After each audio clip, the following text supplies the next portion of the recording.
सभी को जय मसीह की भाइयों। प्रभु यीशु मसीह के नाम में मैं आप सभी को स्वागत करता हूं।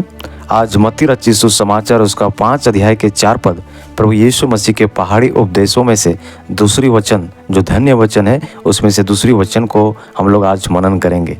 धन्य है वे जो शोक करते हैं क्योंकि वे शांति पाएंगे। हम एक ऐसे संसार में रहते हैं जहाँ दुख, हानि और पीड़ा है। जीवन में कभी ना कभी हम सभी शोक करते हैं, चाहे वह किसी प्रियजन को खोने के दुख हो या व्यक्तिगत असफलता हो या फिर इस संसार के हालात को देखकर। लेकिन प्रभु यीशु हमें एक गहरी सच्चाई सिखाते हैं। 4 पद में वो कहता है कि धन्य हुए जो शोक करते हैं क्योंकि वे शांति पाएंगे। यह वचन हमें विरोधाभासी लग सकता है कि कैसे शोक आशीषित हो सकता है। आइए देखें कि कैसे परमेश्वर हमारे दुख को अपनी निकटता और सांत्वना का माध्यम बनाते हैं। पहली बात, पाप के लिए शोक। प्रभु यीशु जिस शोक की बात कर रहे हैं उनमें से एक महत्वपूर्ण शोक हमारे पापों के लिए है। पाप के लिए शोक करना यह एक सही प्रकार का दुख है, क्योंकि जब हम पाप के लिए शोक करते हैं तो वह शोक पश्चाताप उत्पन्न करता है और जिसका परिणाम उद्धार है, जिसका परिणाम मुक्ति है, जिसका परिणाम शांति है। 2 कुरिन्थियों 7 का 9 से लेकर 10 पद पढ़ लीजिएगा। भजन संहिता 51 में जब दाऊद ने बत्शेबा के साथ पाप किया तो उसने पश्चाताप करते हुए कहा, टूटा और पश्चाताप करने वाला हृदय है परमेश्वर तो तुच्छ नहीं जानता। भजन संहिता 51 का 17 में दाऊद ने अपने पाप के लिए गहरा शोक किया, उसमें दुख जताया और इसी शोक में उसने परमेश्वर की दया प्राप्त किया, क्षमा प्राप्त किया और उसके हृदय में शांति आया। इसलिए प्रभु यीशु कहते हैं कि जो शोक करते हैं वो शांति पाएंगे।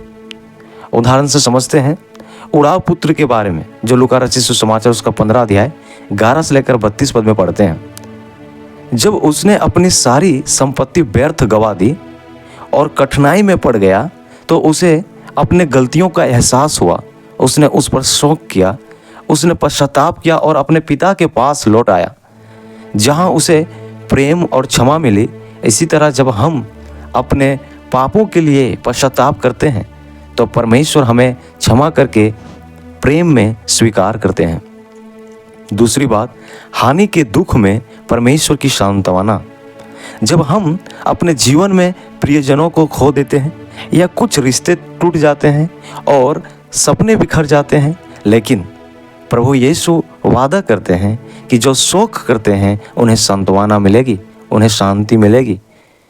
जब लाजर मर गया तो प्रभु यीशु ने भी आंसू बहाए, यूहन्ना 11 का 35।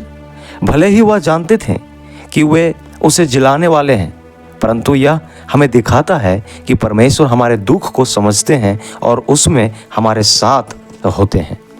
अय्यूब के जीवन से भी हम लोग देखते हैं, अय्यूब की कहानी भी हमें यह सिखाती है, उसने अपने परिवार, संपत्ति और स्वास्थ्य को खो दिया, फिर भी वह परमेश्वर पर भरोसा करता रहा और अंत में हम देखते हैं परमेश्वर ने उसे पहले से भी अधिक आशीष दिया।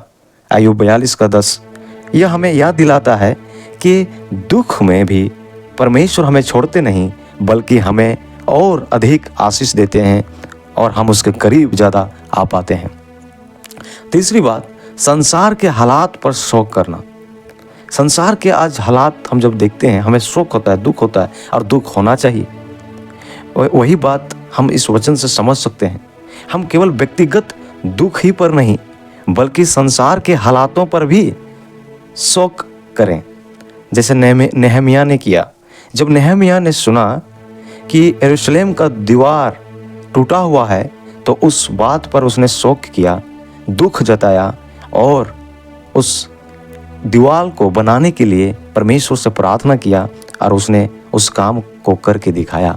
आज हम संसार में अन्याय, हिंसा और दुख को देखते हैं तो हमें हतोत्साहित नहीं होना चाहिए, ना निराश होना चाहिए, परंतु इस नेहमिया के जैसा हमें भी इन बातों पर शोक करके दुख जताकर परमेश्वर के करीब आकर प्रार्थना करना चाहिए। हम अपने सारे समस्या को परमेश्वर के चरण में लाना चाहिए। जब हम सब ऐसा करने लगें तो संसार के हालात ठीक हो जाएगा। ये बातें सिर्फ हमारे जीवन से ही शुरू हो सकता है। हम ये सारे बातें दूसरों में ना देखें, कि वो करेगा, परंतु हम आज से ये सारे चीज़ें करना शुरू कर दें तो ये दुनिया आज प्रभु के वचन से भर जाएगा और लोग बहुत आशीष होगा। परमेश्वर का वचन रेवलेशन प्रकाशित हुआ है कि उसका 21:4 में कहता है कि परमेश्वर हर एक का आंसू पोंछ डालेगा। एक समय आएगा कि परमेश्वर हर एक का आंसू पोंछ डालेगा, हमेशा हमेशा के लिए सारा दुख और सारे समस्याएं खत्म हो जाएंगे। लेकिन जब तक हम इस संसार में हैं तो तब तक हमें इस संसार की अच्छाई के लिए प्रार्थना करना चाहिए। जो भी दुख आप आज अनुभव कर रहे हैं, जान ले कि आपका शौक व्यर्थ नहीं है। परमेश्वर देखता है, परवाह करता है और वह अपनी परफेक्ट रीति से, सिद्ध रीति से आपको शांति देगा। प्रभु आपको आशीष दे और आप प्रभु में बढ़ते जाएं।